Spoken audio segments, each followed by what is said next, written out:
radnice, sindikati i sindikalisti. Pozdravljam se ispred Saveza komunističke omladine Jugoslavije. Ova fabrika ovde i ove druge fabrike koje se takozvane Greenfield investicije, koje niču u ovom polju ovde, su najobičnije koncentracioni logori za radničku klasu Srbije. Ovde radnici rade za 20.000, za 22.000, ovde radnici ne samo što rade, nego ih i muče, ponižavaju, vređaju njihovu inteligenciju. Naši vlastodrsi, na čelu sa našim premijerom, konstantno ističu ovakve pozitivne primere. Kakav je to pozitivni primer kad ti u 21. veku ne možeš da ideš u WC, kad ti u 21. veku koristiš na svom radnom mestu pampers pelene kao sredstvo za rad.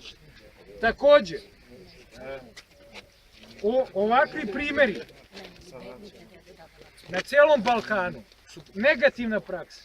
Radnici ovde ne samo da ne mogu da sebe prehrane, ne samo da ne mogu da svoje deci i svoje porodici obezbede pristojne uslove život, nego upravo suprotno. Oni mirno rade da bi mirno mogli da gladuju. Potrebna je šira društvena solidarnost. Potrebna je solidarnost svih nas, penzionera, studenata, sindikata, nezaposlenih, da bi naš protest se čuo.